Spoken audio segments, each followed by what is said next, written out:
మీ camera కొంచెం set చేసుకోండి. గిట్రా అక్క, గిట్రా అండి, వీళ్ళందరూ గిట్రా గిట్రా అక్క, గిట్రా అండి.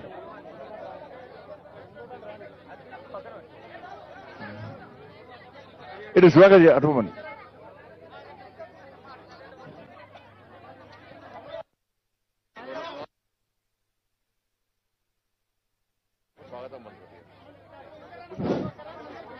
హలో హలో, ఎవరు కూడా మాట్లాడవద్దు. ఈరోజు మన గ్రామం నుంచి మనము బండి సంజయానికి స్వాగతం పలుకుతున్నాం. ఎందుకంటే నాకు 41 సంవత్సరం ఉంది. మొట్టమొదటిసారిగా మన గ్రామానికి ఒక ఎంపీగా మరియు ఒక రాష్ట్ర అధ్యక్షులుగా ఎప్పుడు కూడా ఎవరు కూడా మన గ్రామానికి రాలేదు. ఈ రోజు మొట్టమొదటిసారిగా మన గ్రామానికి మన బండి సంజయ్ అన్న మన యొక్క కష్టాలు, మన యొక్క గ్రామం యొక్క ఒక్కొక్కరి ఎవరెవరికి ఎలాంటి ఇబ్బందులు ఉన్నాయో తెలుసుకోవడం కోసము మన మహబూబ్ నగర్ జిల్లా, ఇంతకుముందు జోగులాంబ జిల్లా మన అమ్మవారి దగ్గర నుంచి పాదయాత్ర స్టార్ట్ చేయడం జరిగింది. ఈ రోజు మన గ్రామానికి రావడం జరిగింది. చాలా అదృష్టంగా భావించి మనమందరం కూడా మన యొక్క సమస్యలు తెలుసు అన్నకి వినిపించి మన సమస్యలు ఢిల్లీలో తెలిసే విధంగా చెప్దాం. మన సమస్యలు చెప్పి కూడా మన గ్రామాన్ని అన్న ద్వారా అభివృద్ధి చేసుకోవడానికి మీరందరూ కూడా మంచి సహకరించి అన్నకు వినిపించాలని కోరుకుంటున్నాం. సర్పంచ్ సభ వచ్చింది, ఉప సర్పంచ్ అంజన్న యాదన్న, రెండు కలిపితే యాద అంజన్న, అంతేనా? అంతేనమ్మా? సమస్యలు ఉన్నాయా? లేవటమ్మా, ఉన్నాయా? మరి మాట్లాడతారు కదా. మీరు సమస్యలు చెప్పినాక మా సర్పంచ్ సభ మాట్లాడతారు. మీ బాధలు చెప్పుకున్నా మా సర్పంచ్ సభ బాధ కూడా చెప్పుకోవాలి కదా, అవునా కదా? ఇప్పుడు ఎన్నికలు లేవక ఓట్ల కోసం రాలే, సీట్ల కోసం రాలే, 2 సంవత్సరాలు ఎన్నికలు ఉన్నాయి, అవునా కదా? ఇవాళ 20 మధ్యలో మాడదన్న, మధ్యలో ప్లీజ్ ఎవరు మాడదు, ఎక్కరు కూడా మాడదు. మనం వాళ్ళ బాధలు వినడానికి వచ్చినాం, మన బాధ వాళ్ళు చెప్పుకోవడానికి వచ్చినాం. ఇవాళ 28వ రోజు, ఇవాళ చల్లబడ్డది, మీ మనసు చల్లగా కాబట్టి ఇవాళ చల్లబడ్డది, అవును కదా? ఆ పాలమూరులో ప్రజలందరూ చచ్చిపోతున్నారు, ఏడాదిలో ఎండలు చచ్చిపోతున్నారు, వ్యవసాయం లేదు, ఏం లేదు, బిచ్చ బతికపోయింది వాళ్ళది. కేసీఆర్ ఏమన్నా బిచ్చ బతికేసి, అది వేరే విషయం. చిప్ప చేతికి ఇచ్చి అనుకోమంటాడు. ఇక చెప్తా, అది లాస్ట్కి మీరు అన్ని మాట్లాడాక నేను చెప్తా. 28 రోజులు ఇప్పటికి ఎండ తిరుగుతున్నాం. అందరు మా కార్యకర్తలు, మా అన్నలు, మా అక్కలు, మా చెల్లెలు అందరూ కూడా 28 రోజుల నుంచి ఎండ కొడుతుందా, చల్లగా ఉన్నది? రోజు బాగా చల్లగా ఉందే. నిన్న మొన్న మరి ఎండ తిరుగుతున్నారు, పేపర్లు చూస్తురా, టీవీలు చూస్తురా, నేను తిరిగేది చూస్తలేరా? 28 రోజు మీకు కూడా, మీ లెక్క మాకు కూడా భార్య పిల్లలు ఉన్నారు, మా కూడా కుటుంబాలు ఉన్నాయి, అవునా కదా? నాతో తిరగడం అందరూ కూడా భార్య పిల్లలు ఉన్నారు, కుటుంబాలు ఉన్నాయి, వ్యాపారస్తున్నారు, అందరున్నారు. అన్ని పక్కకు పెట్టినాం. పక్కకు పెట్టి మా మోడీ సార్ తెలుసా? మోడీ సార్ ఏం చేసినా, ఇంట్లో కూర్చోవద్దు, మీరు ఊరు తిరగాలి. ఎండకు ఇంట్లో కూర్చోడు, చలికాలం రగ్గు కప్పుకొని వాడుకున్నాడు, ఏసులో కూర్చోడు బంద్ చేయదు, అందరు తిరగాలని నేను తిరుగుతున్నా, మీరు తిరగాలని చెప్తే 28 రోజులు తిరుగుతున్నాం. అంతటి ఇట్నే మీటింగ్ పెడుతున్నాం, మేము మీటింగ్ పెట్టి అందరు సమస్యలు చేసుకుంటున్నాం, అన్ని సమస్యలు రాసుకుంటున్నాం. ఏం చేస్తున్నావు? మీ సమస్యలు చెప్పినాక మాట్లాడతా. మీరు మాట్లాడితే మీ అన్ని రాసుకుంటా, నేను ఇంటా, ఇన్నకన్నా సమాధానం చెప్తా.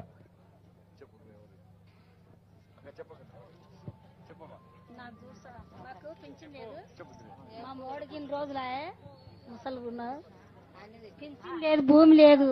మాకు 1 ఎకరం ఉంటే ముసలాయన దగ్గర అయ్యిండు, అమ్ముకున్నాడు.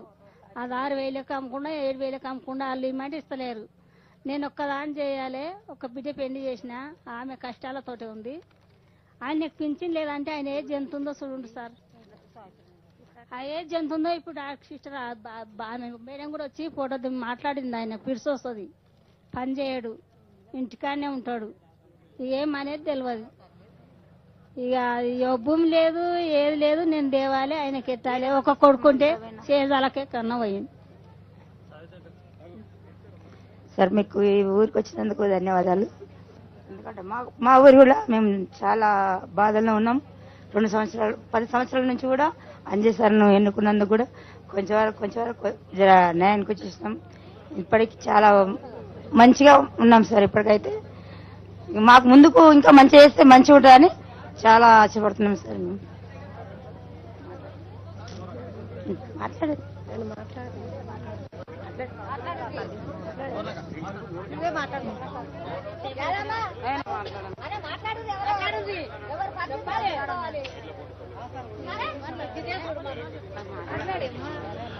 అంబులెన్స్ డ్రైవరు ఆ రోడ్డుకు అడ్డంగా ఉందట, అంబులెన్స్ వెంటనే తీయాలి. అంబులెన్స్ కోఆర్డినేషన్ చేసే మహేష్ వెంటనే ఆ పని చూడాల్సిందిగా కోరుతున్నాను. అంబులెన్స్ డ్రైవరు వెంటనే రోడ్డుకు అడ్డంగా ఉంది, అంబులెన్స్ తొలగించాలి. కలమచ్చి మాట్లాడండి. అప్పుడు వస్తుంది చూడండి సార్, ఇంతకు ముందు బీజేపీ అంటే ఏందో ఈ ఊరిలో తెలియదు. మా ఆయన ఏర్పరిచింది బీజేపీ అనేది ఏంది, అవునా కాదా? మా ఆయన చనిపోయింది. ఇప్పుడు ఆయన చనిపోయి కూడా 3 సంవత్సరాలు అవుతుంది, ఇంతవరకు నాకు పింఛన్ లేదు. ఒక కొడుకుంటే ఆయన కూడా చనిపోయిండు, నేను ఒక్కదాన్నే ఉన్నా. అప్పుడు బీజేపీ అంటే ఏందో తెలియదు. మా ఇంట్లో ప్రతి ఒక్కటి బీజేపీ గుర్తుంది, ప్రతి ఒక్కటి. పాండురంగారెడ్డి ఎంబడి మా ఆయన ఉన్నాడు, బుచ్చిరెడ్డి ఎంబడి మా ఆయన ఉన్నాడు. వీళ్ళందరూ ఎంబడి తిరిగినా కూడా ఆయన చనిపోయినాడు కూడా ఒక్కరొచ్చి ఇట్లా చూడలేరు. ఆయన పిడిసొచ్చే చనిపోయిండు. ఆయన చనిపోయి 3 సంవత్సరాలు అవుతుంది, నేను ఒక్కదాన్నే ఉంటా సార్. సరే సరే సార్. సార్ ఇంతకు ముందు నుంచి నేను ఎవరిని ఏం అడగలే. నాకు కేసీఆర్ 5 లక్షలు ఇచ్చిండు, పింఛన్ గురించి కొట్లాడొద్దు, నా దేవినే ఓడగొట్టుకున్నా, నాకు అవసరం లేదనుకున్నా. నాటువంటి వారు ఎంతో మంది బాధపడుతున్నారు పింఛని లేక ఈ ఊరిలో. నాకు ఉండడానికి ఇల్లు కూడా లేదు సార్.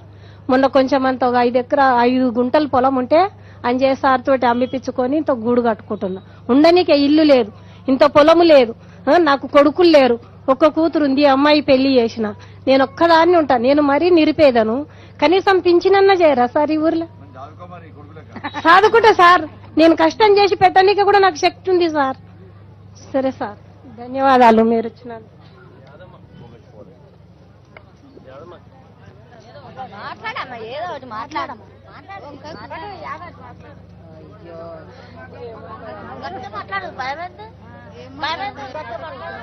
నీ ప్రాబ్లం గురించి పింఛన్ రాదా అని చెప్పేసి మాకు కూడా ప్రాబ్లం.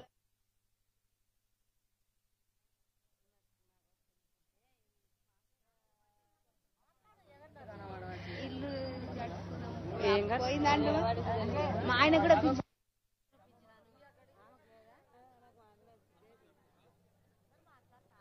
సార్ ఇక్కడ మహమ్మద్ అని 3.5 సంవత్సరాల క్రితము కింద పడ్డాడు సార్, యాక్సిడెంట్ అయ్యి. పాపం అతనికి వికలాంగుల సర్టిఫికేట్ కూడా వచ్చింది. దాని వ్యాలిడిటీ ఒక సర్టిఫికేట్ కూడా వచ్చింది, దాని వ్యాలిడిటీ కూడా అయిపోయికి వచ్చింది సార్. ఇప్పటి వరకు మాత్రం పింఛన్ రాలేదు. దాని వ్యాలిడిటీ కూడా అయిపోయికి వచ్చింది, ఇప్పటి వరకు మాత్రం పింఛన్ రాలేదు సార్. ఇట్లాంటి పరిస్థితి ఉంది సార్. చాలా దయచేసి జరా నెక్స్ట్ మనకు పింఛన్ వచ్చే విధంగా చేయాలి సార్. మనం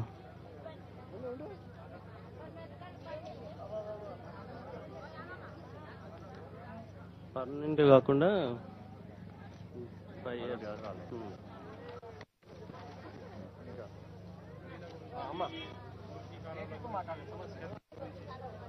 సారు, మా పిల్లగాళ్ళు 2 పిల్లలు ఉండ్రు, ఒక బిడ్డ ఒక కూతురు పెళ్లి అయింది.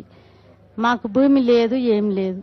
ఇల్లు కూడా తలం ఉంది కానీ ఇల్లుకు లేదు, ఇల్లు కట్టుకోలేదు సార్.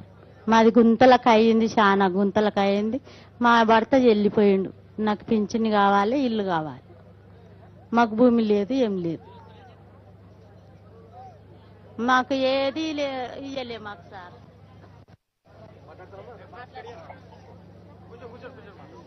సార్ ఇగో దేవాలయం కానీ ఆంజనేయుల గుడి కానీ మా జాగ కూడా తీసుకురు సార్. ఊళ్ళో పెద్ద మనుషులు కరెక్ట్ ఇల్లు లేదు, జాగ అంతా తీసుకురు.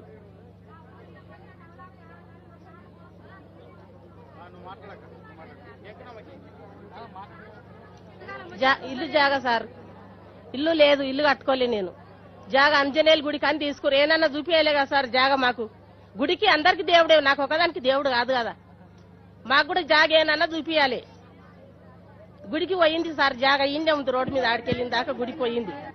మరి నాకు ఇల్లు వద్దా, నా పిల్లలకు వద్దా? ఏనన్నా చూపించచ్చుగా. ఇట్లా ఆడుకోనికే పిల్లలు బయటికి వెళ్తే ఆడుకోనికి అవకాశం లేదు సార్. జాగ లేదు, ఇల్లు 2 రూమ్లు రేకులు వేసుకొని ఉన్నాం. సార్ మా గ్రామంలో అందరికీ నమస్కారం సారు. నాకు భూమి లేదేం లేదు, నేను బీద పరిస్థితి. నేను ఉండేది నాకు ఇద్దరు నలుగురు పిల్లలు, ఒక్కడే కొడుకుంటూ చిన్నవాడు ఉన్నాడు. నా పరిస్థితి ఏం లేదు సారు. అందరికీ ధన్యవాదాలు చేస్తున్నాను. నాకేమీ లేదు, బతకనికి తినడానికి తిండి కూడా గతి లేదు. ఏదో ఇంతంత గూడు వేసుకొని బతుకుతున్నా. నేను అడితే వాళ్ళు సారు. నాకేమీ లేదు, దయచేసి నాకు ఇంత చూపింది సారు. ఏడవద్దు, బాధ చెప్పాలి, ఏడవద్దమ్మా. సార్ మా గ్రామంలో ఈ అందరి ప్రజల యొక్క అందరి సహకారంతో ముందు తీసుకుపోవడానికి కృషి చేస్తున్నాం సార్. 8 సంవత్సరాలు, ఇది రెండోసారి సర్పంచి. అవును సార్. అయితే అందరి సహకారం చాలా బాగుంది, కానీ ప్రభుత్వ సహకారం లేదు సార్. దాని నుంచి నేను వెనుకబడిపోతున్నాను. ఇంతకుముందు గతంలో ఎన్ఆర్ఈజెస్ నిధులు ఒక 40 లక్షలతోటి రోడ్లు ఇద్దామంటే ఇక్కడ స్థానిక ఎమ్మెల్యే గారు అడ్డుకొని ఆ రోడ్లు కూడా కంప్లీట్ చేయలేకపోయింది సార్. ఈ రోజు వరకు కూడా మేము ఏ నిధులు అడిగినా కూడా ఒక్క రూపాయి కూడా మాకు ఇవ్వలేకపోయిండు. మాకు సెంట్రల్ నుంచి 15 ఫైనాన్స్ రావడం వలన ఈ రోజు గ్రామాల్లో వీధి లైట్లు గానీ డ్రైనేజ్ గానీ చేసుకోవడం జరిగింది సార్. నిజంగా చెప్పాలంటే కరెంటు బిల్లులు గతంలో ఎప్పుడు ఏ ప్రభుత్వంలో కూడా కరెంటు బిల్లులు తీసుకోలేదు. ఇప్పుడు టీఆర్ఎస్ గవర్నమెంట్ వచ్చిన తర్వాత 15th ఫైనాన్స్ నిధుల నుంచి మొత్తం కరెంటు బిల్లులకే పోయి మిగతా అభివృద్ధి చేసుకోలేకపోతున్నాం సార్. చాలా మందికి ఈ రోజు వరకు కూడా ఒక రేషన్ కార్డు ఇవ్వలేకపోతున్నారు.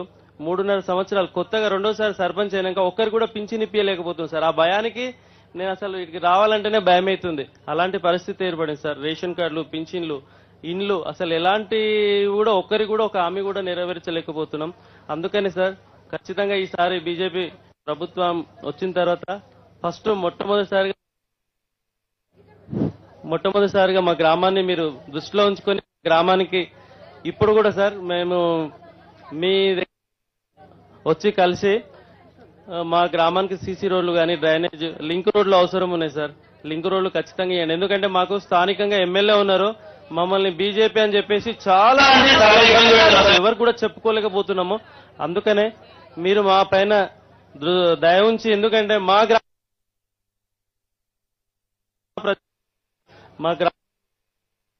హెల్ప్ చేయాలని ప్రధానమంత్రి ద్వారా మీ ద్వారా మా గ్రామాన్ని ముందు తీసుకుపోవడానికి మాకు మీరు సహాయపడతారని, ఈ రోజు మీరు ఇంత కష్టపడి ఎర్రటెండలో మీరు 28 రోజులు మీరు శ్రమ పడుతూ కాళ్ళు నొప్పులు పెడుతూ, ఎందుకంటే మేము ఒక రోజు ఒక 2-3 కిలోమీటర్లు నడుస్తేనే ఎంతో ఇబ్బందికరంగా ఉంది. ఇన్ని కిలోమీటర్లు దాదాపు 300 కిలోమీటర్లు మీరు ఇంత దూరం నడుచుకుంటే మా గ్రామానికి వచ్చినందుకు చాలా చాలా సంతోషం ఉంది సార్. ఎందుకంటే మేము రోజు చూస్తున్నాం, ఒక రోజు ఎండలో పోతే ఎంత ఇబ్బంది అవుతుందో. మీరు మా కోసం, ప్రజల కోసం, మన తెలంగాణ ప్రజల కోసం అర్నిశలు కష్టపడుతూ ఈ తెలంగాణ రాష్ట్రాన్ని మున్ముందు కొంతమంది దొరల నుంచి విముక్తి చేయాలని మీ యొక్క సంకల్పానికి మేము కూడా నాందిగా మీకు ఎల్లవేళలా తోడుంటామని ఆశిస్తూ ముగిస్తున్నాను సార్. మా సర్పంచ్ కూడా బాధలు చెప్పింది. తీసుకోండి.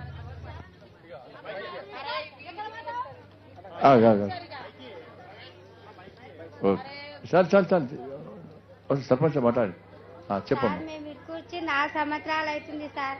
మాకుండే నీకు ఏడా లేదు.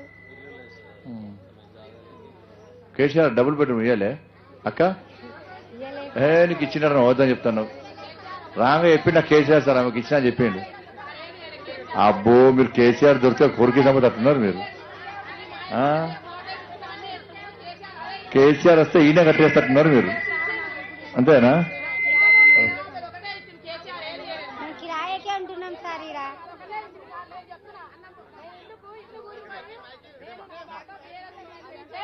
ఒక కిలో కాదు, ఒకటి వచ్చి చూసిన వాళ్ళు కూడా లేరు సార్. మా ఇల్లు కూలిపోయినాను 2 ఏళ్ళు మంది నాళ్ళు ఉంటే అదే సర్పంచ్ నేను రోడ్డు మీద ఉంటే తోలుకొని మరీ ఇంట్లో ఉంచుకుండు సార్. మమ్మల్ని పట్టించుకునే లోకలు ఎవరు లేకున్నారు. మా మహిళలను కూడా కాదే రాజశేఖర్ ఉన్నప్పుడు సభ పెట్టి మంచిగా మాకు 5 లక్షల చెక్ ఇచ్చి మమ్మల్ని ఎంత ఎతగా మంచిగా చేసిండు ఆయన. ఈడు వచ్చినప్పటి నుండి మమ్మల్ని ఏం చేయలేడు, ఏం పేదలను ఏం పైకి చేస్తలేడు. ఉన్నోనికే భూములు ఉన్నోనికే పెద్దగా చేస్తుంది కేసీఆర్, పేదలను మాత్రం ఏం చేస్తలేడు. సర్పంచ్ని ఫస్ట్ ఎన్నుకున్నాం, ఇప్పుడు ఎన్నుకున్నాం. ఆయన చేత అయినంత వరకు చేసిండు.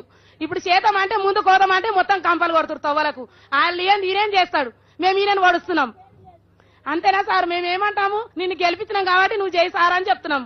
సార్ పోతామంటే దారికి కంపలు కొడుతురు. అది పనులు అయితే ఊళ్ళరా ఏం పని కాదు, ఏది పట్టించుకోరు సార్. మా ఊళ్ళో మొత్తం చేసేటోళ్ళ కాళ్ళు ఇరగొడతారు, చేతులు ఇరగొడతారు. ప్రతి విషయం మేము మా ఆయనకు 64 ఏళ్ళు ఉన్నాయి పింఛన్ చేయమని పదే మస్తు కాళ్ళు ఏళ్ళు మొక్కినాం. మాకు భూమి లేదు, ఏం లేదు సార్. మాకు 5 మంది బిడ్డలు, ఒక కొడుకు, నాకు ఏం లేదు. ఈ ఊళ్ళో మాత్రం ఏం చేయరు, పేదలకు ఏం చేయరు సార్. అన్యాయమే ఉంది, న్యాయం లేదు ఈ ఊళ్ళో.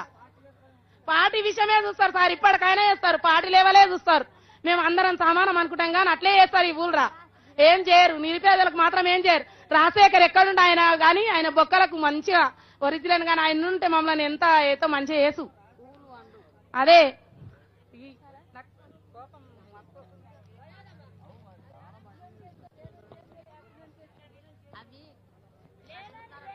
మీ బాధ ఏ చెప్తా మీరు బాధ మాట్లాడదు. ఇక మీరు బాధలు చెప్తా నేను ఇప్పుడు నా బాధ చెప్పుకోద్దా మీకు? చెప్పాలా లేదా? మరి ఎవరు మాట్లాడదు మధ్యలో. ఇక మాడతారా? అన్న తినొచ్చినా లేదా? మరి తినొచ్చిన మేమో తినలేదా? మరి పెట్టావా మా అందరికి పెట్టావా? అక్కమా పెట్టావా? నన్ను చదువుకుంటా అంటే భోజనం పెట్టావా? అందరు వచ్చినా మరి నీకు మీటికే అంతేనా కాదా? కోస్తావా లేదేమన్నా? కోళ్ళా? ఎన్ని కోళ్ళు ఉన్నాయి? 40 ఉన్నాయా? మా కోళ్ళు అయితే గొర్రెలు కావాలి. కేసీఆర్ సగం బర్రెలు కావాలి మంచిగా కోయడానికి. మంచిగా సార్ ఏం చేస్తాను ఇప్పుడు? ఆగాకి మళ్ళీ మాడద్దు. ఇక మనం బాధలు తిరుగుతున్నాం లేదా? ఇంకా సార్ లెవెల్లే కేసీఆర్ సార్ మంచిగా పడుకున్నాడు. ఇప్పుడు పడుకోండి పాపం, బాగా రెస్ట్ తీసుకోండి పాపం. సార్ అందుకే కదా సార్ గెలిపించింది మనం. మధ్యాహ్నం అంతా వంటాడు, రాత్రి అంతా ఏం చేస్తాడు? మంది వేస్తాడు. ఇక పబ్లిక్ సంతాపురంలో ఏడవతే ఆయనకేంది? అవునా కాదా? మోడీ సార్ 18 గంటలు పనిచేస్తాడు మీ సర్పంచ్ లెక్కనే. సర్పంచ్ సాపే 3 చూసి పనిచేస్తాడు. అవునా కాదా? కేసీఆర్ సార్ 18 గంటలు 18 గంటలు అంటాడు, 4 గంటలు చెప్తాడు. ఈ లేచిన 4 గంటలు ఎవరి కుంభం ముంచాలి, పేదోళ్ళ పెట్టాలి, రాసి రంపానే పెట్టాలి, గవి తప్ప వేరేమేం ఆలోచించాడు. అవునా కాదా? ఇలా సర్పంచ్ సార్ చెప్పాడు ఫస్ట్ ఏం చేస్తా అంటే, మీ స్కూల్లో మీ ఊర్లో అంగన్వాడీ స్కూల్ లేదట, ఉందా? అది ముఖ్యం. అది ముఖ్యమా కాదా? చెప్పాలి. అది ముఖ్యమవుతుంది కాబట్టి నన్ను కూడా మధ్య ప్లీజ్ మళ్ళీ అన్ని చెప్పినాక మాట్లాడాలి. మధ్యలో మాడదు ఎవరిగా. నన్ను కూడా మీ లెక్కనే ఎంపీ గెలిపించారు మా ఊర్లో. నేను ఎంపీని. ఇక్కడి నుంచి ఎక్కడ ఉంటుంది మా ఊరు. నేను ఇక్కడ పోటీ చేస్తుండే కాదు. అవునా కాదా? ఇక్కడ పోటీ చేసిన కాదు, మీ ఓట్ల కోసం నేను రాలే. నన్ను కూడా గిట్టిన పేదోళ్ళు గెలిపించింది అన్నాడా. గెలిపిస్తే మా మా మోడీ గారు, మా నడ్డా గారు, మా అమిత్ షా గారు చేశారంటే నన్ను రాష్ట్ర అధ్యక్షుడిని చేసిండు. నా పేదోని కాబట్టి. మోడీ గారు పేదోడు కాబట్టి నన్ను కూడా రాష్ట్ర అధ్యక్షుడు చేసిండు. మా పేదోళ్ళకి సేవ చేస్తున్నా. నేను ఈ ఊరికి వచ్చినా కదా, ఇక్కడ సర్పంచ్ మావాడే, ఉప సర్పంచ్ మావాడే, వార్డు మెంబర్ వాడే, ఈ ప్రజలందరూ మా వాళ్ళే. ఎందుకు మా వాళ్ళు అంటున్నంటే, అందరికి అర్థం చేసుకుంటలేరు. మీరు సర్పంచ్ని గెలిపించారు, ఉప సర్పంచ్ని గెలిపించారు, వీళ్ళు మీకు సేవ చేయాలని మీ అందరికీ. కానీ సేవ ఏనిస్తలేరు. ఇక్కడ మీ ఊర్లో గిట్లంటారు, రాష్ట్రం మొత్తం అదే పరిస్థితి. మరి అదే బాధ చెప్తున్నా. కాబట్టి నేను ఎంపీని కాబట్టి నాకు కొన్ని పైసలు మీకు ఇవ్వచ్చు. మా మోడీ గారు ఇచ్చిన నిధుల నుంచి కొన్ని పైసలు ఇవ్వచ్చు. అందుకే మీ ఊర్లో అంగన్వాడీ భవనం కోసము నా నిధుల నుంచి 5 లక్షల రూపాయలు మీకు ఇస్తాను. 5 లక్షల రూపాయలు మా సర్పంచ్ సార్ ఊకే, మా ఉప సర్పంచ్, మా సర్పంచ్ చెవులు అప్పటి అన్న మాకు అంగన్వాడీ బిల్డింగ్ ఇవ్వాలి, మాకు అక్కడి నుంచి ఇక్కడ రానుక చెప్తా ఉన్నారు అంగన్వాడీ బిల్డింగ్ అని. అరే ఊరుకోండి, మీ ఊర్లో మా ఊరు అందరి మధ్యలో చెప్తా అని చెప్పి మీ అందరూ మళ్ళీ కేసీఆర్ లెక్క అనుకున్నారు. నేను అనుకుంటారు అట్లా. ఇప్పుడు ఏం చేస్తున్నా అంటే 5 లక్షల రూపాయలు కాదు, మీ సర్పంచ్ షాపు దానికి అంచనాలు చేసి పంపాలి. మొన్న ఊర్లో రోడ్డుకి ఇస్తా అని చెప్పిన ఆ ఊరు కూడా మా సర్పంచే, మన పార్టీ సర్పంచే. ఆడ కూడా గిట్న వేస్తారు. అందుకే నేనేం జేబులోకి వెళ్ళి ఇస్తాను 5 లక్షల రూపాయలు. మోడీ సార్ ఇచ్చినటువంటి నా నిధుల నుంచి, ఎంపీ నిధుల నుంచి 5 లక్షల రూపాయలు ఈ సంతాపూరే కదా, సంతాపూర్కు అంగన్వాడీ పిల్లలు చదువుకోవాలమ్మా. అవునా కాదా? అందుకే నువ్వు అంచనా తయారీ, మా పిఏ ఉంటాడు, మా పిఏకు వెంటనే పంపు. నువ్వు అది నాతో తీసుకోవాల్సిన బాధ్యత నీ మీద. ఈ యాత్ర తర్వాత, ప్రజా సంగ్రామ యాత్ర తర్వాత తప్పకుండా నువ్వు వస్తే ఒక 5 లక్షల రూపాయలు నాకు ఇచ్చే అవకాశం ఉంది కాబట్టి, ఆ వెసులుబాటు ఉంది కాబట్టి 5 లక్షల రూపాయలు నేను మీ ఊరికి ఇస్తా. దాంతో పాటు మా మోడీ సార్ ఏం చేశారంటే, మీరు ఇంట్లో కూర్చోవద్దు, తిరగాలంటే ఇట్లా సమస్యలు చేసుకోవడానికి పంపించిండు మోడీ సార్. మోడీ సార్ 1,40,000 ఇండ్లు ఇచ్చిండమ్మా. మళ్ళీ మధ్యలో మాడతారు. పేదలకు ఇండ్లు కట్టివని చెప్పి సంతాపూర్లో ఇండ్లు కట్టివని కేసీఆర్ సార్కి ఇండ్లు ఇచ్చాడు. నేను రాంగరంగ కేసీఆర్ సార్ అడిగిన సంతాపూర్ పోతున్నా, రంగారెడ్డి జిల్లాకు పోతున్నా, ఇండ్లు ఇచ్చినా సార్ అంటే పుట్టుబడి ఇచ్చినాడు. మరి ఎంతమందికి ఇచ్చిన లిస్టు నాకు ఇయ్యన్నా. మళ్ళీ ఆగమ్మా ఆగు తల్లి, ఎన్ని ఇచ్చినావు చెప్పు అంటే ఇండ్లు కట్టియా అంటాడు. ఎందుకు కట్టియామంటే పేదోళ్లకు ఇండ్లు కట్టిస్తే వాళ్ళందరూ పోయి మోడీ సాబ్కు ఓటేస్తారు. పేదోళ్లకు ఇండ్లు కట్టిస్తే వాళ్ళకు ఓటేస్తారు, మోడీ సాబ్కి ఓటేస్తారని చెప్పి ఇండ్లు కట్టి అంటున్నాడు. ఆయన కట్టినా ఎన్నికలప్పుడు ఏమంటే తెలుసా, ఉద్యమం నాకెందుకే ఆస్తిపాస్తులు, నేను నా ముసలి ఇద్దరమేనా అన్నాడు. 7 సంవత్సరాల క్రితం 7 సంవత్సరాల క్రితం ముసలోడు. మరి నీకు ముసలికి ఎందుకు ముఖ్యమంత్రి ఇల్లు కూర్చోక మరి చాలా కాకుంటే, అవునా కాదా? నేను నా ముసలి ఇద్దమే, నాకు ఇల్లు ఎందుకు, నాకు ఆస్తిపాస్తులు ఎందుకు, నేను మీకు సేవ చేయడానికి వచ్చినా నాకు ఇట్లా నమ్మించాడు. బాగా నమ్మించినాక ఆయనతో మీరు వేసిరు ఆ పిట్ట కథలు యాసేపడే పోయి పొట్టు ఓట్లు కుదిరి తిరిగి గెలిపితిరి, అవునా కాదా? మాకైతే ఎంపీకి ఓటేయలే, పూగుర్తు ఓటేసారా మీరు? ఏడేసారు.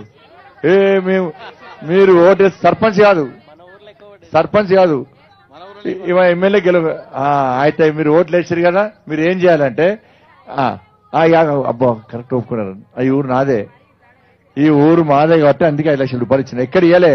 ఇక మీరు ఏం చేయాలంటే ఇప్పటి నుంచి ఏం చేయాలంటే ఇప్పటి నుంచి ఏం చేయాలంటే ఈ సంతాపూర్ ఓట్లు వేస్తే మనకు సరిపోతలేవు. సరిపోతున్నాయా? మీరు ఏం చేయాలి ఇప్పటి నుంచి? మా అక్క కరెక్ట్ వచ్చింది. మీరు ఏం చేయాలి, మా ఊర్లో సర్పంచ్ను ఉప సర్పంచ్కి ఇట్లా ఇబ్బంది పెడుతున్నారు టీఆర్ఎస్ వాళ్ళు. ఇవన్నీ చెప్పాక రాష్ట్రం చెప్తా. కాబట్టి మోడీ సార్ గిన్ని పైసలు ఇచ్చినట మరి మనం ఓట్లేసి గెలిపాలి. మేమే ఓట్లు ఇస్తాను, మీరు ఓట్లు వేస్తారా, మనకు న్యాయం జరుగుతుందని చెప్పి ఊర్లు మొత్తం తిరిగి ఓట్లు వేయించాలి. 4 రోజులు కష్టపడితే మన ప్రభుత్వం వస్తుంది, అవునా కదా? ఇక్కడ ఎమ్మెల్యే మనోడు వస్తే ఇట్లాంటి సర్పంచులు ఇట్లాంటి ఉప సర్పంచులకు మీకు ఏదంటే క్షణాలు చేసి పెడతారు. ఈ పెన్షన్ల కోసం గిన్ని దరఖాస్తులు వస్తాయి, రేషన్ కార్డు కోసం గిన్ని దరఖాస్తులు వస్తాయి. అయితే ఏం చేస్తామంటే మోడీ సార్ ఏం చేసిందంటే 1,40,000 ఇల్లు ఇస్తే ఈయన ఎన్నికలప్పుడేమో మాకెందుకు అన్నాడు. ఇప్పుడు ఏం చేసింది తెలుసా, పేదోళ్ళకు ఇల్లు కట్టిమంటే ఇల్లు కట్టిస్తలేడు. ఆయన మాత్రం ఆగండి, మధ్యలో ఏం మాట్లాడుతున్నా, మధ్యలో రాదు, డిస్టర్బ్ అయ్యేది. ఇక మోడీ కేసీఆర్ సార్ ఏం చేసిందంటే 100 రూములు కట్టుకున్నాడు తెలుసా మీకు? దాన్ని ఏమంటారు తెలుసా, ప్రగతి భవన్ అంటారు. తెలుసా మీకు? విన్నారా పేరు? ఏం చేసి సర్పంచ్ సాబ్ మీ సంతాపూర్లకు ఒక 5 బస్సులు మాట్లాడు, 4 బస్సులు మాట్లాడు, హైదరాబాద్ తీసుకపో. కేసీఆర్ సార్ పెద్ద గడి కట్టుకున్నాడు తెలుసా నీకు? తెలుసు కదా.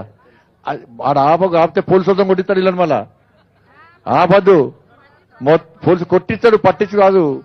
అయితే ఏం చేయాలంటే ఆడ పొంగ అక్కలకు మంచిగా నేనే భోజనం అరేంజ్ చేస్తా. మన ఆఫీస్ పట్టుకరా వీళ్ళందరినీ, మన ఆఫీస్లో వీళ్ళకి భోజనం నేనే అరేంజ్ చేస్తా. ఒక్కసారి కేసీఆర్ సార్ 100 రూముల ఇల్లు కట్టుకున్నాడు. సార్ చూపట్టు 100 రూముల ఇల్లు సంవత్సరం లోపల కట్టుకున్నాడు. అక్క ఎంత ఖర్చు పెట్టింది తెలుసా? దానికి 800 కోట్లు ఖర్చు పెట్టాడు. అప్పుడే నేను నా ముసలిదంటివి, నేను ముసలిద్దామే నాకెందుకంటివి. మరి 100 రూములు ఎందుకు చెప్పరా నాకు? ఇక 800 కోట్లు, 800 కోట్లకు 50 కోట్లు సంతాపూర్కి ఇస్తే ఈడ ఊరోళ్ళందరికీ ఇండ్లు వస్తాయి, పెన్షన్లు వస్తాయి, రేషన్ కార్డులు వస్తాయి, హాస్పిటల్ వస్తుంది, స్కూల్ వస్తుంది, అంగన్వాడీ భవనం కూడా వస్తుంది. ఏం అవసరం? పేదోళ్ళు ఎట్లా పేదోళ్ళకి ఏమవసరం? పేదోళ్ళు రాష్ట్రం కావాలి, పేదోళ్ళు బతకతిగా. ఆయన పెద్దోడు కదా, బాగా బతకాలని చెప్పి పోనీ ఆయన ఎవరైనా కలుతున్నా అంటే ఎవ్వరు కలవాడు. మీరు ప్రగతి భవన్ చూడడానికి పోతేనే పోలీసు వాళ్ళని కొట్టిస్తారు. ఆయన ఇక లోపల అందిస్తారా? ఆయన ఇల్లు కట్టి ఇవ్వమంటారేమో ఇస్తలేడు. మొన్న యోగి సార్ గెలిచింది మీ లెక్కనే. మీ సంతాపురం నిజంగా 2 చేతులు దండం పెడుతున్నాక. నిజంగా మీరు ఓట్లు వేసిరంటే నాకైతే ఫుల్ సంతోషంగా ఉన్నది. ఇలా మీ లెక్కనే ఓట్లు వేసి గెలిపించిన ఒక రాష్ట్రంలో ఎన్నిళ్ళు కట్టించింది. కట్టిసాక పువ్వు గుర్తు గెలిస్తే 30 లక్షలు 40 లక్షల ఇల్లు కట్టించింది ఆయనే. సేమ్ మన సర్పంచ్ ఉప సర్పంచ్ అక్కడ ఆయన కూడా ఇల్లు కట్టిస్తే మళ్ళా పేదోళ్ళందరూ ఒక్కటై మావోడు మాకు ఇల్లు కట్టించని చెప్పి మళ్ళీ అందరు గెలిపించిన ఆయనే, అందరు గెలిపించిన ఆయనే. ఇలా ఇల్లు అట్లా వేసే ఉద్యోగాలు ఇవ్వన్నాడు. ఉద్యోగాలు వచ్చినాయి మీ ఊళ్ళోరికన్నా? మీరు అన్ని రాంగ చూస్తే అన్ని డబుల్ బెడ్రూమ్లే ఉన్నాయి. రాంగ చూస్తే సార్ నాకు కేసీఆర్ ఉద్యోగం ఇచ్చని చెప్తారు. ఇక మనకేమో ఏమన్నాడు ఎన్నికలప్పుడు ఏమన్నాడు తెలుసా కేసీఆర్ సార్? ఎన్నికలప్పుడు ఏమనంటే ఇంటికో ఉద్యోగం ఇస్తాడు. సంతాపూర్లో ఇంటికో ఉద్యోగం ఇస్తా, నేను ఉద్యోగం ఇచ్చేవారు కూడా ఒక్కొక్కరికి 3,000 రూపాయలు ఇస్తాడు. నేను అడిగిన ఏమైనా సరే అప్పుడు వట్టి అన్న అంటాడు. ఓట్ల కోసం వాడిని అన్నాడు. మనకేమో ఉద్యోగాలు రాకపోయా ఆగక మనకేమో ఉద్యోగాలు రాకపోయా కానీ కేసీఆర్ సార్ ఇంట్లో 5 ఉద్యోగాలు వచ్చింది తెలుసా మీకు? కేసీఆర్ సార్ ముఖ్యమంత్రి ఆయన జీతం తెలుసా ఎంతనో? 5 లక్షల రూపాయలు. కేసీఆర్ కొడుకు మంత్రి ఆయనకు 5 లక్షల రూపాయలు తెలుసా? కేసీఆర్ కొడుకు డ్రామాలు చేస్తారు బాగా, డ్రామారావు ఫోటో చూస్తారు. అబ్బో బాగా అందంగా ఉంటాడు ఆయన కూడా. అమెరికాలో చెప్పరాసిన ఒక వేసుకుంటాడు. ఏం చేశాడు కేసీఆర్ ముఖ్యమంత్రి అని చెప్పి మళ్ళీ దోసుకోవద్దా, మా అయ్య దోసుకుంటే నేను దోసుకోవద్దా అని చెప్పి ఆయన చెప్పరాసిన ఒకరికి పెట్టేసి మళ్ళీ ఇప్పుడు మంత్రి అయింది. ఇక్కడ నోరు తెస్తే అవద్దాలే. ఇప్పుడు పక్క ఊరికి ఒక నచ్చిందట హరీష్ రావు అని, ఆయన నోరు తెస్తే అవద్దాలి. ఇప్పుడు ఎన్నాడుతో అవద్దాలి. ఇక ఇప్పుడు మీటింగ్ స్టార్ట్ అయింది. ఇప్పుడే మీటింగ్ స్టార్ట్ అయినాక రోజంతా నందిటుడే 24 గంటలు మొన్నొక్క తెలుసా ఈ బండి సంజయ్ తొందరగా చచ్చిపోవాలని చెప్పాను. నేను చచ్చిపోతానంటే రైతు బీమా వస్తుందట. నేను అన్నాను నాకు వ్యవసాయం లేదు, నేను తొందరగా చచ్చిపోతాను, నీకోసం చచ్చిపోతాను. నేను నాకు మా భార్యకు ఫోన్ చేసిన, నువ్వు ఇన్సూరెన్స్ పైసలు, మా భార్య బ్యాంక్ ఉద్యోగి, నువ్వు ఇన్సూరెన్స్ కడితే ఆ ఇన్సూరెన్స్ పైసలు వస్తే నా చావు కోరుకుంటుండవు కానీ ఆయన ఇసుకపోయి ఇచ్చేయి బతుకుతాడు బాగా అని చెప్పాను. నేను ఎప్పుడూ చచ్చిపోయాని పైదానిక వేనా. నాకు గుండెపోటు వచ్చింది 2012 గుండెపోటు వచ్చింది. నాకు గుండెపోటు వస్తే డాక్టర్లు పిలిచి మా అమ్మని పిలిచి మీ కొడుకు చచ్చిపోయాడని చెప్పన్నాడు. మా భార్య పిలిచి నీ భర్త చచ్చిపోయాడు అంటే మా ఇంట్లో ఏడ్చుకుంటూ కూర్చున్నారు. అనుకోకుండా ఆ అమ్మవారి దయవల్ల మళ్ళా బతికిన. నేను పైదానిక వేనా. ఆయనతో పైన దర్వాజాలు బంద్ చేసిండు దేవుడు, బంద్ చేసి మళ్ళీ కిందికి పంపినాను. ఎందుకు పంపినంటే మోడీ సార్ నీకు అవకాశం ఇస్తాడు, నీకు సేవ చేసే అవకాశం ఇస్తాడు, అందుకే నువ్వు తిరగాలే, రాష్ట్రం మొత్తం తిరగాలి, పేదల కష్టాలు తెలుసుకోవాలని చెప్పి నాకు పునర్జన్మ ఇచ్చిండు. అందుకే నేను రోడ్ల గారి మీకోసం తిరుగుతున్నా. ఇక కేసీఆర్ సార్ కొడుకు చెప్పాల్సిన ఆయనకు 5 లక్షల రూపాయలు జీతం. కేసీఆర్ బిడ్డ ఉంటుంది తెలుసా, బతుకమ్మ ఆడుతుంది బాగా. ఇక సంతాపూర్ ఇక బతుకమ్మ ఇవ్వదు తెలియదు, ఇవ్వాలి ఆడలే ఇన్ని రోజులు. మొన్ననే బతుకమ్మ నేర్చుకున్నారని చెప్పి బతుకమ్మలు కూడా డిస్కో పాటలు ఆడిస్తుంది ఆమె. బతుకమ్మ పాటలు వాడనేది, బతుకమ్మ పాటలు కూడా డిస్కో పెట్టి డిస్కో డాన్స్ చేయిస్తుంది ఆమె. చేస్తారు అట్లా? బతుకమ్మ అంటే ఎవరక్క గౌరమ్మ, అవును కదా, అమ్మవారు. బతుకమ్మ చుట్టూ ఆట అనం దాన్ని ప్రదక్షిణ అంటాం, అవునా కదా. మంచిగా ఎంత మంచిగా అమ్మవారిని తలుచుకుంటూ బతుకమ్మ నాట్యం చేస్తా ఉంటాం మనం. ఇప్పుడు ఏం చేసింది కవితక్క? చెప్పులు పెట్టి బతుకమ్మ ఆడిస్తుంది, ఫోన్లు పెట్టి బతుకమ్మ ఆడిస్తుంది, బ్యాగులు పెట్టి బతుకమ్మ ఆడిస్తుంది, బతుకమ్మ డాన్స్ చేస్తుంది. ఏమంటదంటే కోయేశ్వర అంటాడు, తెలంగాణలో బతుకమ్మ తెలుసా, నా బిడ్డ ఏమంటే బతుకమ్మ తెలుసు అంటాడు. ఆయనకు 5 లక్షల రూపాయలు జీతం, హరీష్ రావు అల్లుడికి 5 లక్షల రూపాయలు జీతం. కేసీఆర్ సడ్డగుని కొడుకుంటాడు ఒక ఆయన, బియ్యంగుని కొడుకు. ఆయన కేసీఆర్ దాగే మందులో చూడవస్తాడు, ఆయన కూడా మంత్రి, ఆయన కూడా ఇచ్చాడు. ఆయనకు 5 లక్షల రూపాయలు. కేసీఆర్ ఇంట్లో మాత్రం 5 లక్షల రూపాయలు జీతం, ఉద్యోగాలు వచ్చినాయి. మన ఇంట్లో పిల్లలకు మాత్రం ఉద్యోగాలు రావు. ఈ ఊర్లో ఇప్పుడు సర్పంచ్ సాబ్ చెప్పిండు, అన్ని పైసలు మోడీ సార్ ఇస్తున్నామా, రోడ్లకు పైసలు ఇస్తున్నాడు. బియ్యం తీసుకుంటారా మీ అందరూ? ఎన్ని కిలోలు? ఎన్ని కిలోలు? 10 కిలోలు ఫ్రీగా ఇస్తున్నా. మీ సర్పంచ్ సాబ్కు నిజంగా ధన్యవాదాలమ్మా. నేను ఈ పక్క ఊరికి వేనా ఇనాల మంచిగా. ఏ ఊరు నిజం? కొత్తపేట పోతే ఏమన్నా తెలుసా, మీరు ఫోన్ చేసి అడుగురు తెలుసుంటే. కొత్తపేట పోయినాక మీకు ఎన్ని బియ్యం ఇస్తున్నా, 6 కిలోలు ఇస్తున్నారు సార్ అని చెప్పన్నారు. మరి ఫ్రీగా ఇస్తున్నా అంటే లేదు సార్, కిలోకు రూపాయి తీసుకుంటున్నా చెప్పన్నారు. నేను చెప్పొచ్చినా గల్లవట్టి అడుగురు అని చెప్పిన. టీఆర్ఎస్ లో గల్లవట్టి అడుగుర్రి, మోడీ సారు ఫ్రీగా బియ్యం ఇస్తున్నాడు, మోడీ సారు ఫ్రీగా బియ్యం ఇస్తున్నాడు. అంతకుముందు కిలోకు రూపాయి కడుతున్నారు మీరు, అవునా కదా. దానికి కిలోకు రూపాయి బియ్యం దొరుకుతాయి బయట. 29 రూపాయలు మోడీ సార్ ఇస్తాడు, కిలో రూపాయి మీరు కడుతున్నారు. ఈసారి కోవిడ్ వల్ల ఇబ్బంది పడుతున్నారని చెప్పి మీ అందరికీ మోడీ సార్ ఫ్రీ బియ్యం ఇచ్చిండు. వ్యాక్సిన్ ఇచ్చిండా లేదా? ఒక్క వ్యాక్సిన్ ఎంత తెలిసాక 800 రూపాయలు, మీరు 2 తీసుకున్నారు. 1600 రూపాయలు పేదోళ్ళు కట్టాలని చెప్పి ఫ్రీగా వ్యాక్సిన్ ఇచ్చిండు Modi sir. Modi sir vaccine ఇవ్వకుంటే మీతో మాట్లాడుతున్నా గిట్లా కూర్చుందామా? ఎంతమంది బతుకుదామో ఎంతమంది చచ్చిపోతామో వందలోది, అవునా కదా. 1600 రూపాయలు ఫ్రీగా వ్యాక్సిన్ మోడీ సార్ ఇచ్చే, అవునా కదా. రోడ్ల పైసలు మోడీ సార్ ఇస్తాడు, రైతు వేదికలకు మోడీ సార్ పైసలు ఇస్తాడు, శ్మశాన వాటికలకు మోడీ సార్ పైసలు ఇస్తాడు, అన్ని పైసలు మోడీ సార్ ఇస్తాడు. మీకు ఎందుకు తెలుసు అంటే మన సర్పంచ్ సాబ్ ఉన్నాడు కాబట్టి మీకు అన్ని విషయాలు చెప్తాడు. వాస్తవం కదా. వేరే ఊళ్ళో సర్పంచులు మనోళ్ళు కాదు, టీఆర్ఎస్ పట్టలు. ఇవన్నీ కూడా కేసీఆర్ సార్తో చెప్తాడు. ఇలా మహిళలకు రుణాలు అన్నారు, మహిళలకు వడ్డీ లేని రుణాలు కూడా మోడీ సార్ ఇస్తాడు. బాత్రూంల పైసలు మోడీ సార్ ఇస్తాడు. ఈ ఊరికి వచ్చేటి అన్ని మోడీ సారే, కానీ రాని అని కూడా కేసీఆర్ సార్ రాకుండా చేస్తాడు, అవునా కదా. అందుకే ఎందుకంటే మోడీ సారు పేదాయనే, ఛాయ్ అమ్ముకునే వ్యక్తి ప్రధాని అయ్యిండు. అవును కదా? ఆయనకు పేదోళ్ళ బాధలు తెలుసు, పేదోళ్ళ కష్టాలు తెలుసు. అందుకే ఇండ్లు ఇవ్వన్నాడు. ఇండ్లు ఇవ్వమంటే కేసీఆర్ సార్ ఏం చెప్పింది తెలుసా? గా ఇల్లు సరిపోతాయి, పేదోనికి ఏం కావాలమ్మా? నిల్వ నిండిన పేదలకు 2 రూములు కావాలి. కేసీఆర్ సార్ ఏమంటారంటే పేదోళ్ళకి ఇల్లు సరిపోతాయి, ఆయన డబుల్ బెడ్రూమ్, డ్రాయింగ్ రూమ్ కావాలంట, డ్రెస్సింగ్ రూమ్ కావాలంట, చదువుకునే రూమ్ కావాలంట, అన్నది రూమ్ కావాలంట, ఇంకో దానికి పిటకథ చెప్పిండు. ఈ 3 సార్లు కట్టించే ఇల్లు సరిపోతాయా మాకు? మా తెలంగాణలో అల్లుడిని అత్త చూడది, అల్లుడు కాలు కాపుకోకుండా అత్త కనబడుతుంది, ఇల్లు సరిపోతే నేను డబుల్ బెడ్రూమ్ కట్టిస్తా అన్నాడు. కట్టించిన మరేమన్నా? ఆయన ఏం చేశారు? గిట్ట పిట్టకథ చెప్పారు. అబ్బో కేసీఆర్ సార్ మంచి చెప్తుంటే చెప్పారు, ఓట్లు గుర్తున్నారు. అయిపోయి ఆయనతో ఆయన గెలిపించారు. మీరు కాదు, వేరే గెలిపిస్తే ఇప్పుడు ఏం చేస్తారు తెలుసా? ఎవరైనా గట్టిగా మాట్లాడుతూ ఉంటారనుకో, ఎన్నికలు రాగానే మీటింగ్ పెడతాడు. మీటింగ్ పెట్టి ఇట్లా పేపర్ తీసుకొస్తాడు. ఇట్లా పేపర్ తీసుకొచ్చి ఇగో ఈ అమ్మ గట్టిగా మాట్లాడుతుంది కదా, ఇక రాక్క అంటాడు అని, ఇగో డబుల్ బెడ్రూమ్ ఇస్తున్నా తీసుకో అని చెప్పండి. తెల్ల పేపరే ఇవన్నీ మీతో అందరు చప్పుడు కొడతారు. అబ్బా అక్కకే డబుల్ బెడ్రూమ్ ఇచ్చే, మళ్ళీ కేసీఆర్ కొట్టేస్తాం అందరికి ఇస్తారు కావచ్చు అని చెప్పి అందరు ఓట్లేస్తారు. పెన్షన్ చేస్తాడు, ఎన్నికలు రాగానే ఒక్కరికి పెన్షన్ ఇస్తాడు, మళ్ళీ అందరు ఓట్లేసుకుంటాడు. మళ్ళీ 5 సంవత్సరాల దాకా పత్తి లేకుండా ఫామ్ హౌస్ లో మంచిగా తాగిమంటాడు. ఇక మళ్ళీ దొరకడు, ఇక దొరకడా?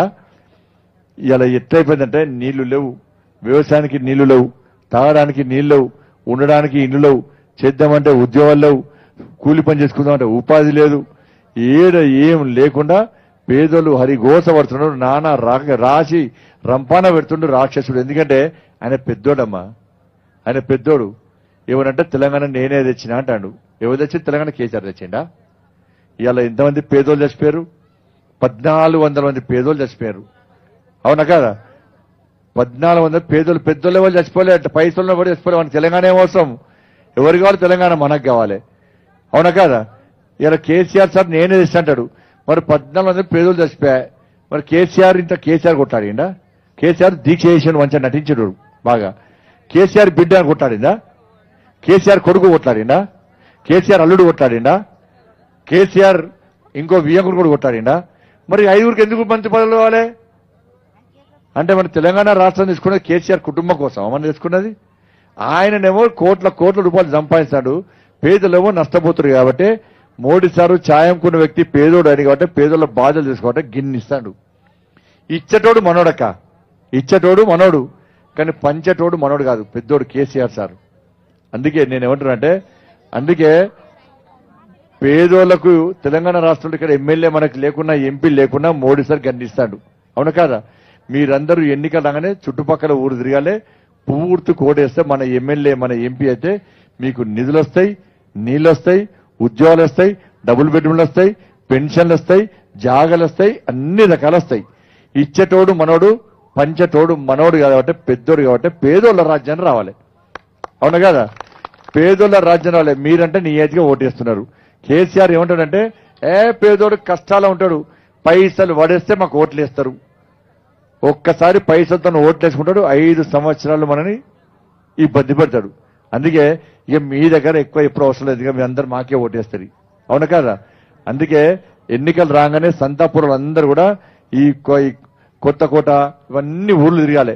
తిరిగి మేము కొత్తపేట అన్ని ఊరు తిరిగి మేము ఓటేసాం, మా సర్పంచ్ సాబ్ ఉప సర్పంచ్ సాబ్ మాకు సేవ చేస్తున్నాడు, వాళ్ళు మంచోళ్ళు, మీరు బీజేపీలో గెలిపేది మోడీ లెక్క సేవ చేస్తారని చెప్పి మీరు అందరు కష్టపడి తిరిగితే మన పేదోళ్ళ ప్రభుత్వం వస్తుంది. పేదోళ్ళ ప్రభుత్వం వస్తే ఈ సమస్యలు తీరుతాయి. తీరుద్దామన్నా నాకు అవకాశం లేదు. అందుకే మీ అందరికీ సేవ చేద్దాం అనుకుంటున్నాం అక్క, మేము మీ అందరికీ చాకిరీ చేద్దాం అనుకుంటున్నాం. మాకు అవకాశం మీరు, ఒక్కసారి మోడీ గారికి అవకాశం మీరు, చాకిరీ చేసే అవకాశం మీరు. ఆ అవకాశం ఇస్తే మీ కష్టాలు తీరుస్తాము. కాంగ్రెస్ వాళ్ళకు ఓటేసిర్రు, అంతకుముందు టీడీపీలకు ఓటేసిర్రు, టీఆర్ఎస్ లకు ఓటేసిర్రు, మీరు కాదు అందరూ. ఈ ఒక్కసారి బీజేపీకి ఓటేయమని చెప్పండి. బీజేపీ ఒక్కసారి ఓటేస్తే మేమేందో మనం ఏందో చూపడదాం. అట్లా అందరూ తిరిగి ఓట్లేయండి. మీ బాధలు చెప్పారు, నా బాధ చెప్పిన 28 రోజు ఇంకా 4 రోజులు తిరగాలండి. అలా 4 రోజులు తిరిగినాక అప్పుడు పోయి మా భార్య పిల్లలను చూసుకోవాలి. చాలా మంది మా అక్కలు మా చెల్లెలు తిరుగుతారక్క, వాళ్ళు కూడా కాళ్ళు తిరుగుతున్నాయి, చేతులు తిరుగుతున్నాయి, కింద పడుతున్నారు, కాళ్ళ గోర్లు పోతున్నాయి, మెడలు నొస్తున్నాయి, ఎండ దెబ్బ కింద పడిపోతున్నారు, గ్లూకోజ్ ఎక్కించుకుంటున్నారు, నీళ్లు లేకున్నా తిండి లేకున్నా కూడా నాతో పాటు తిరుగుతున్నారు. ఇద్దరేమో చెప్పులు లేకుండా తిరుగుతున్నారు, మొక్కుకున్నారు, ఒకళ్ళేమో కంకణం కట్టుకొని తిరుగుతున్నారు, ఒక ఆయనేమో నిమ్మరసం మాత్రమే తాగుతాడు, అన్నం తినడు. ఇంకోడు ఉపవాస దీక్ష చేస్తున్నారు. ఇట్లా దీక్ష చేసుకొని ఇలా మీకోసం తిరుగుతున్నాం. ఎన్నికలప్పుడు టీఆర్ఎస్ వాళ్ళు వస్తారు, కాంగ్రెస్ వాళ్ళు వస్తారు. ఎన్నికలు ఉన్నా లేకున్నా ఎప్పుడు మీదకి వచ్చేది బీజేపీలో పువ్వుర్తలో వస్తాం. కాబట్టి అన్ని విషయాలు మీకు చెప్పినా ఒక్కసారి మీరు అందరికి తిరిగి చెప్పండి. ఒక్కసారి మన పేదోళ్ళ ప్రభుత్వం ఈ తెలంగాణ రాష్ట్రంలో రావాలంటే పేదోళ్ళందరూ ఒకటి వాళ్ళే, అందరూ గంపగుత్త ఓట్లు అంటారు, చూసినాం కదా. గంపగుత్త ఓట్లు ఒక్కదికే వేయాలని మీ అందరికీ విజ్ఞప్తి చేస్తూ ఇంత పెద్ద ఎత్తున స్వాగతం పలికిన మీ అందరికీ మా తరఫున, మా మోడీ గారి తరఫున ధన్యవాదాలు తెలియజేస్తూ, తప్పకుండా అంగన్వాడీ భవనానికి నేను 5 లక్షల రూపాయలు నేను ఈ పాదయాత్ర రాగానే మీ సర్పంచ్ నాకేసే వాళ్ళిద్దరు రావాలే, వచ్చి మొత్తం ఆ శాంక్షన్ చేసే బాధ్యత నాది. మళ్ళీ నాకు కేసీఆర్తో సంబంధం లేదు, నాకు వేరే ఎవరితో సంబంధం లేదు, నేనే సంతకం పెట్టాలి, దానికి ఇచ్చేస్తా. ఇంకే ధన్యవాదాలు.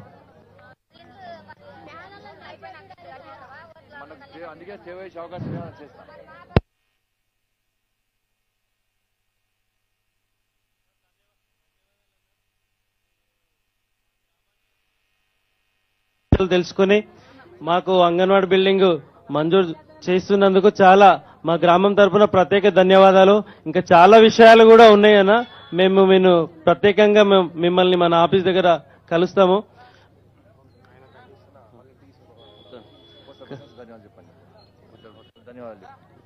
ప్రత్యేకమైనటువంటి ధన్యవాదాలు బండి సంజయ్ అన్న గారికి.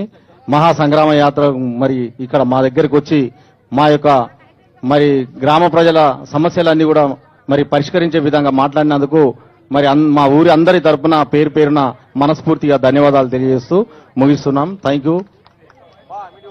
జై శ్రీరామ్.